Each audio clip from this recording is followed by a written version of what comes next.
नमस्कार, गुलमोहर किचनमध्ये आपलं स्वागत आहे। आज मी गाकर बनवणार आहे। तर त्यासाठी इथे 1 वाटी कणिक हे घ्यायचं आहे आणि कणिक हे जरा थोडंसं जाडसर पाहिजे। तुमच्याकडे जर खूपच बारीक पीठ जर असेल तर तुम्ही त्यामध्ये 1 चमचा बारीक रवा घालू शकता। आता यामध्ये उगीच मी अर्धा पाऊण चमचा पिठी साखर घालणार आहे। तुम्हाला जर आवडत असेल तर तुम्ही घालू शकता। चवीनुसार मीठ घालायचं आहे। ओवा 1 चमचा घेतलेला आहे, तो थोडासा चुरगळून घालायचा आहे। आणि तुम्हाला जर आवडत असेल तर इथे जिरा पावडर पण तुम्ही घालू शकता किंवा अख्खे जिरे घातले तरी पण चालू शकतं। आता यामध्ये तेल घालायचं आहे। आता 1 पळी तेल यामध्ये मी घालणार आहे। गरम करून नाही घेतलं तरी पण चालू शकतं। आणि आता हे तेल व्यवस्थित असं या कणकेमध्ये मिक्स करून घ्यायचं आहे। इथे तेलाऐवजी तुम्ही तुपाचाही वापर करू शकता, त्यानेही खूप छान असे हे गाकर होतात। आता हे तेल जे आहे ते सर्व पिठाला चोळून झालेलं आहे। आता याच वाटीने मी अर्धी वाटी हे दूध घेतलेलं आहे। हे दूध न घालताही तुम्ही मळू शकता, पण दुधाने त्याला मस्त अशी चव येते। आता थोडं थोडं करून हे मळून घ्यायचं आहे, जास्त पातळ करायचं नाही। पुऱ्यांना जसं आपण कणिक भिजवतो तसंच हे पीठ भिजवून घ्यायचं आहे।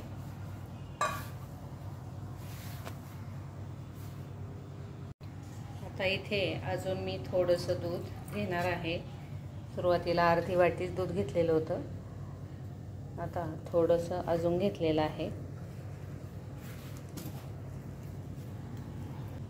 इथे या पद्धतीने हा गोळा मळून घ्यायचा आहे। असं घट्ट पीठ हे झालं पाहिजे।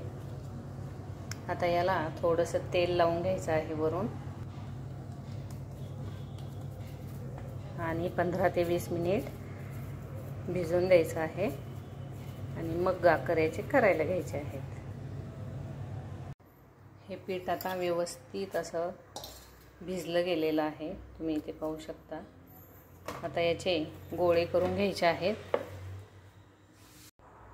आपण ज्याप्रमाणे पुऱ्या लाटतो त्याचप्रमाणे हे गाकर लाटून घ्यायचे आहे। आता सुरुवातीला सर्व गाकर हे लाटून घ्यायचे आहेत आणि मग नंतर हे भाजायचे आहेत।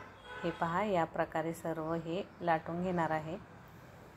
याप्रमाणे सर्व गाकर हे लाटून घ्यायचे आहेत आणि मग तव्यावर भाजून घ्यायचे आहेत। आता इथे मी लोखंडी तवा हा घेतलेला आहे, त्याला अगदी थोडंसं तेल सगळ्या बाजूनी चोळून घेतलेलं आहे। गॅस सुरुवातीला फुल ठेवलेला आहे आणि मग नंतर बारीक केलेला आहे। आता हे गाकर 3 ते 4 गाकर तव्यावर बसतात आणि बारीक गॅसवर आता हे भाजून घ्यायचे आहेत व्यवस्थित। आणि खालची बाजू ही एकदम छान अशी भाजून घ्यायची आहे। आता इथे व्यवस्थित असे हे गाकर उलटून घ्यायचे आहे। गॅस हा बारीक ठेवायचा आहे आणि खालची बाजू ही एकदम छान अशी खरपूस भाजून घ्यायची आहे, म्हणजे हे गाकर टम्म फुगले जातात। कारण एक बाजू ही गॅसवर भाजून घ्यायची आहे, त्यामुळे खालची बाजू ही व्यवस्थित अशी तव्यावरच भाजायची आहे।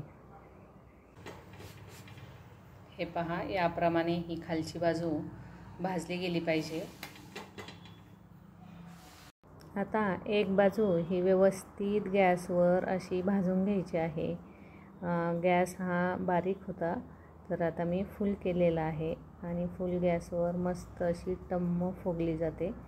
व्यवस्थित अशी ही फुगली आहे आणि लगेच गॅस हा बारीक करायचा आहे। इथे पाहू शकता, एकदम छान असा हा गाकर फुगलेला आहे। याप्रमाणे सर्व गाकर हे भाजून घ्यायचे आहे। याप्रमाणे गाकर भाजून घेतले तरी पण चालू शकतं, मस्त असे भाजले जातात। पण जाळी जर ठेवली तर चटका वगैरे बसण्याची शक्यता कमी असते। आता या गाकरला वरून असं छान तूप लावायचं आहे। तूप लावून हे गाकर खायचे आहेत। हे जे गाकर आहे ते वांग्याच्या भरतासोबत खातात, खूप छान लागतात. पण तुम्ही कुठल्याही प्रकारचा जाम, लोणचं, चटणी कशाही सोबत किंवा भाजीसोबत हे गाकर खूप छान लागतात. आणि लहान मुलं तर नुसते तसेच कोरडे खातात, कारण खूप छान हे लागतात. आणि तूप लावून दिल्यामुळे तर अगदी खमंग असे हे लागतात. आता या गाकरला मस्त असं तूप लावून झालेलं आहे आणि यासोबत खोबऱ्याची चटणी बनवलेली आहे मी. तर खोबऱ्याच्या चटणीसोबत किंवा लिंबाच्या आंबट गोड चवीचं जे लोणचं आहे त्याच्यासोबत किंवा साखर आंब्यासोबत खूप मस्त असे हे गाकर लागतात चवीला. करून बघा नक्की एकदा. हा व्हिडिओ तुम्हाला जर आवडला असेल तर लाईक, शेअर, कमेंट आणि सबस्क्राईब करायला विसरू नका.